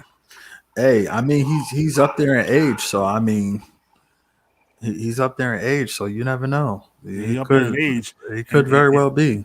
And he's up there in age, and that's what makes it worse. But hey, we see what we see. We get what we get, and all we can do is either laugh or we can cry. And I'm at the point of crying almost now. It's so laughing so hard you can maybe it makes you cry now. So, but hey, do what you do. So, I mean, it's his company, so it is what it is. Yeah, well, he wants 3.2 billion. He wants 3.2 billion for it, but I don't know. Good luck with that. Oh, I got us topic we can discuss. Guess what? Guess how desperate they are. WWE is bringing back Saturday night's main event. Now, that used to come on when I was little in the 80s. Channel 12, NBC broadcast that. Now, back then, yeah, see, good, right? You have good reaction, right reaction. Once again, see, I was saying, didn't they do that shit a couple years ago? No, actually, it was 10 years ago. Yeah, it was 10 years ago. In recent history, I don't know if it was a. It was like a house show. Yeah, they did. Yeah, they brought it back and it disappeared again. So now they're bringing it back again. The problem is when it first came out, when I first saw it, it was exciting because when I was little, you had Hulk Hogan and he was exciting. You saw basically main event matches for free on Saturday nights from 12 something to 1 something a.m. or almost 2 a.m. It was good. You've got nothing you've got nobody you can put on the show that's a main event. You're basically just using the name. So, Black Spider, go ahead. It's gonna be nothing but Roman matches through the whole thing. It's Roman. Yeah, see, and Roman to me is not a main event. Roman is like exciting even on SmackDown. I mean, okay, the tribal chief, acknowledge me. That's not even me. That's not even an exciting phrase. I'm not invested in that. I'm not invested. I mean, some of this shit is some of these lines and catchphrases is so generic. It isn't funny. At least back then, it was organic.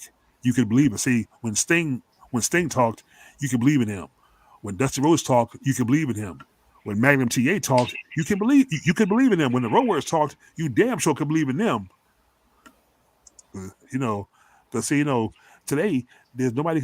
I mean, Ric Flair even now. Ric Flair back then you can believe in because Ric Flair was damn sure entertaining, even though he was a heel. That's what made him so awesome. Him and the Four Horsemen were entertaining. The Four Horsemen they were an investment for life. So you don't have that now. You've got basically just guys that are basically just thrown at you. And let's see what sticks. And this is why it's good to have everybody from any specs of WWE to be elevated in a big light. That way, if your main eventers can't show up to a show, your mid-card guys can carry the show. But WWE don't think like that. Yeah, the mid-card guys should get promoted and elevated to main event status at least, and see which ones fans like this. But push them all. I would push them all to the moon. I would repush Big E, Kofi, even Xavier Woods when he came back. I mean, I think he can be a solo star if given the chance because he's entertaining. With that trumpet and he can talk. I think he'd be something special. I think Chad Gable and them could be something special if given the chance. Yes. Zack Ryder could have been something special. Keith Lee could have been something special. Zack Ryder kind of killing it in the Indies. Yeah, I'm hearing about him all the damn time. And look, even before he was released and went to AEW, Aleister Black was damn sure something special. Aleister Black was the man. I ain't get the hype with him, but I mean, I did. I mean, I understand it, so I didn't really like. some actually called him another Undertaker, but in a different way because he had a dark, ominous character, which I thought was kind of cool, and he was getting ready to feud with Big E before he was released. See, Oh that'd have been yeah, an interesting. I remember that. Those would have been some interesting matchups, and we lost. Everybody was like, what the fuck?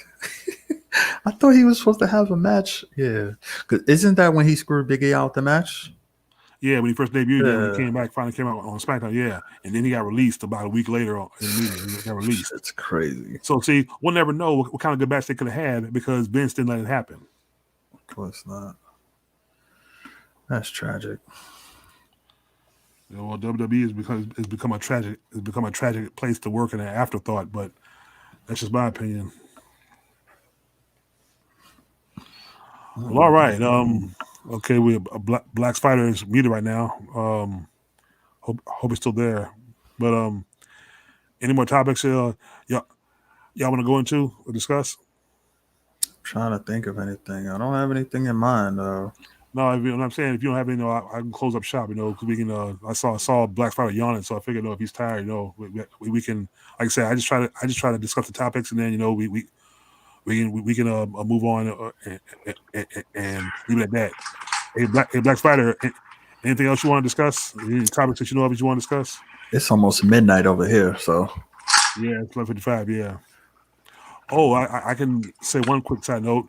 Congratulations to Johnny Gargano and Candice LeRae. They have welcomed a little baby boy. They named him Quill. Cool. Yeah. Oh, okay. Cool. Yeah, your namesake. Wow. Okay. That's a different. From Guardians of the Galaxy. That's different. Okay. Peter Quill and Guardians of the Galaxy. Yeah. You don't have to sit like that every day. Yep. Well, Candice LeRae is fine, so so I'm pretty sure Gargano was hitting that correctly. Obviously. I'm gonna say congratulations because normally I call him Johnny Garbage, but I'm gonna behave on this one. Yeah, I got you. Yeah. I'm gonna behave. There you go. First person I ever heard talk negative about Johnny. That's hella funny. That's the thing. Now he's a good wrestler. I think he could be a CIC. There's a lot of wrestlers in WWE that were released and it could be something special because they have the it factor. And look, here's the thing. In AEW, MJF's contract is coming up, and he's talking about there's going to be a bidding war between them and WWE to get his services because WWE wants to sign him. Now, okay, yeah, we can discuss this a little bit. Let's just say MJF is good where he is. He's got the freedom. He is being himself. And now see, I can invest in him. He is killing it. He is awesome. With that, I'm good, and and kisses his ring. That's cool. See, that's cool. That's cooler than Randy Orton right now. That's cool. That's cooler than that's damn sure cooler than Matt Riddle. Oh Matt Riddle stinks. Don't get me started on Matt Riddle, please. That is so annoying now. An arcade bro and a broga party. With the togas they had on Raw with them and the togas. I mean, come on now. Oh my God. Yeah, that's what I'm saying. Oh my God. That is just terrible. That is just stupid. That is just terrible. I've never liked Matt Riddle ever. So, but MJF, he is the man. Now the thing is, if he signs with WWE, you know what's going to happen. You know what's going to happen to him? You go put him in NXT. And then if he gets to the main roster, he's going to be fucking ruined because he's not going to be allowed. They're not going to allow him to be that character that he was in AEW. They want to change him. See, this is the problem with Vince. This is what he does. Of course not. I mean, they didn't even let Bully be his own character. So I mean, yeah. So that's what I'm saying right there. See, so look, MJF. If you ever see this, or if you can see this, don't sign with the WWE. Stay where you at. You got a good thing going. See, I'm a fan of you as long as you stay in AEW. But if you go to WWE, the MJF we know is going to disappear. Disappear. I don't think he's going anywhere. Yeah, I hope not. Yeah, I hope not. The idea, but I don't think he's going anywhere. Just his fan interactions alone is worth him being not in WWE. He told a 10-year-old girl to go fuck herself. What? Well, yeah, he did. Yeah, that's questionable. Yeah, that's questionable behavior for wrestlers had to a little girl who's supposed to be a fan. See, I like him as a performer. I respect what he does as a performer, but to do that to fans, in person, face to face, no, that's not cool. So I mean, I don't know if he now. I'm not even see. Even if he was just kidding, you don't curse to a little girl. You know what I mean? That's a bad example. Did she cry or did she say something back? No. She was talking shit right back with him. I don't know if she said that, but it was just he Okay. Well, I'm shit. just talking about, as far as morally, you know what I mean? I mean, it's a little girl. You shouldn't say that. You know what I mean? So I wouldn't curse in front of a little girl. He definitely he curses from everybody, even like a man in a wheelchair. Like he goes. See, I understand if he curses in front of adults, that's fans. But see, we're talking about a little girl. Is it like how little was she? Was she like what? Probably 10 years old, maybe under 10 years old. Like he did it to a boy too. About around the same age. I'm saying when you say same age, are we talking like maybe 10 years old, 5 years old? Yeah, they was laughing. Yeah, and see, going along with it, now I don't respect him for that. See, that thing is, but y'all know what I mean, though, right? As far as Come on, morals, we're we're talking about morals in front of the parents, and see, if the parents or whatever I did, the parents always say something to him, also, step up and say something. You know what I mean? Saying, look, don't you say that from, this is a little kid. Don't you say that from, don't you know any better? I don't know. I don't respect him for that. I mean, I don't know, because some parents may understand the work. Mm-hmm. Okay. And some may not. So I would say it depends. Is he doing this? Is he in character or is he for real? I think 100% character. I think as far as he goes, most people see he's in character, so they don't take it personal. I mean, look at the shit we was watching in the Attitude Era as kids. I mean, come on. I can't say MJF is going too far because we said a lot of shit. We did a lot of shit that we was not supposed to be doing. We got 2 words for you. I know. Exactly. We was going around telling. Walking down with hoes and shit. Exactly. Oh yeah, and Val Venus. And then Mark Henry with sexual chocolate. I mean, let's not even start with that. Like we was saying and seeing some shit, and girls was going around doing a suck it too, and walking around with short skirts, trying to be like Sable and all that other shit. In the live crowds when Triple H got the girls to flash their tops because they said they had girls had some of them girls thrown out because they were flashing their tops during the matches so much, and actually they were actually taking off their tops and leaving them off. I'm like, man, I wish I was at those shows. I know that's what I'm saying. Like the shit. That's what I'm saying. Shit they did back then. You do that shit now. Good luck with that. Yeah. The way the sensitivity is out here. Listen. Oh boy, true. It was good times back then. But I'm just saying, But I understand for the show. I just hope she was talking back though. Like, okay, yeah. I'm just saying if she was talking smack back to him, I could respect it. Like, for me to go F myself, why don't you go, take that scarf off or get a haircut or that's why you're not that good or something, just something like that. I mean, it is what it is. Yeah, it is what it is. I mean, because if I like a person and they talking smack to me, I might talk smack back. Like, yeah, that's why I'm gonna beat you in the match or something like that. I don't know. Because see, I'm not familiar with MJF, so I just go by what I see on my timeline and how people like him and they interact, with his stuff. So that's the only engagement I really see. He's a 100% troll. One all the time. Well, that's good. I guess that's good business. I was just saying, I understand as far as the Attitude Era, as far as doing it as a show in front of the audience fans.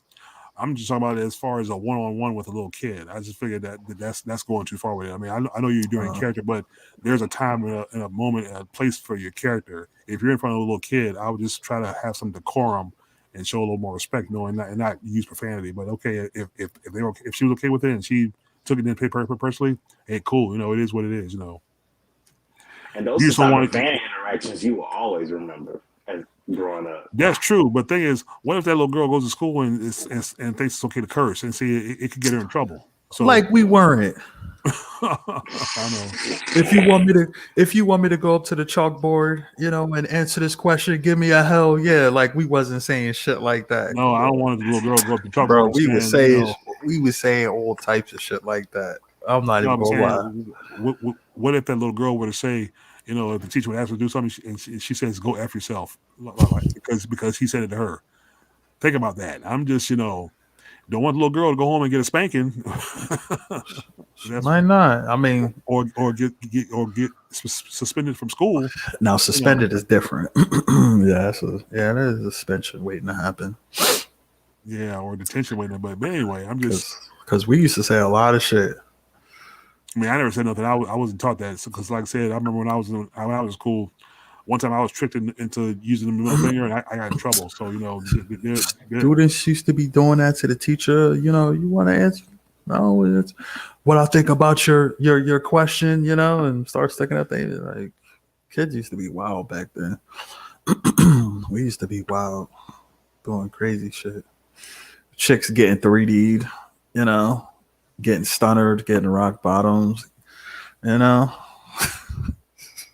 Well, and that's another thing. A lot of the kids sometimes would do wrestling moves that they see on TV, and they would hurt their other person. So that was dangerous too. So that's why. That's what I'm saying. You shouldn't do what you see on TV, and don't say what you hear people say on TV. Sometimes, So. Oh yeah, of course. But I mean, but kids did it though. Kids do it. See, even the people who made Beavis and Butthead got in trouble because they said some kids watched that at one time and they started a fire right in the house when they saw them doing it on the episode. But I mean, look at how many shows they had back then where they was doing all types of shit. Yeah, it was basically all that. South Park, it was Shock TV basically back then. It was Shock TV. Jerry Springer, all of that. Oh, I used to love Jerry Springer. Yeah, that mess was wild. I used to watch Jerry Springer back in the day. I mean, that was like daytime talk show porn to me. Shit that went on there. I like, good God. I mean, but even before him, he had Geraldo. But see, Geraldo had topics where he had. I remember when he had the Klansman on and the Black Panther on, and the guy beat up the Klansman because the guy said, "You produce this women and whores," and the Black man said, "Sir, I do not take the insults. So if we sit there and continue to insult, we'll start a war right here and now." And then also you got to say, if you let it come out one more time, he jacked you out the chair. He goes boom, and I'm like wow. Because they highlighted on one of the E shows, the guy says, "Has anybody seen Jerry or what?" No, but then he showed the replay. He goes, "Here we go." This reaction is boom. I mean, he basically jacked him over out of his chair. I'm done. It was hilarious though. Look, he flipped his ass. It was hilarious. So I was like, "Oh shit, get him!" And then everybody came from the stage and everybody jumped on him to do it and put him backstage like, "Wow, go to commercial." That's what I'm saying. We used to watch all types of crazy shit. Ooh. Back in the day. But anyway, flipping from channel whatever to that late night channel that you shouldn't be watching. I mean, yeah. Back then, when you watch cable, it was booming then because then you can sit there and you'd be like, "Let's see what's on here." Oh yeah, I like this. Exactly. Or you see a channel and so beautiful woman with ass hanging out and the titties everywhere. Seeing a bunch of shit we shouldn't have been seeing. Yeah, the good stuff. Yeah, called the good stuff. Anyway, so anything else you guys got? Any topics we got? No, I'm good. I ain't got anything else. All right, me either. So, okay. Any final thoughts or predictions for tomorrow for Elimination Chamber? I predict Goldberg's not going to win because. Oh, repeat that. I didn't catch it. Oh, you muted. Blacksburg. I said I'm not watching. I'm gonna watch it. I'm gonna do a reaction to it. I figured out a way to broadcast, do a reaction to it without getting flags. I found it's like this Polish YouTube site. Wouldn't we be asleep when that's going on? Actually, it's in Saudi Arabia, so it's going to be on tomorrow at 12 noon. The first pay-per-view at 12 noon. My ass probably still be asleep. Yeah, I'm thinking. I'm doing it like you missed. Repeat that again. I didn't quite catch it. I said, so you'll be doing it like the reactions in here? No, see, I can't broadcast because what it is, I found a way where I can look at it while I'm broadcasting. I got a software called Expert Broadcaster. Thing is, if I try to broadcast today, I'll get flagged and shut down. But I found a foreign site where it was YouTube. Because I did it before actually already for the Royal Rumble.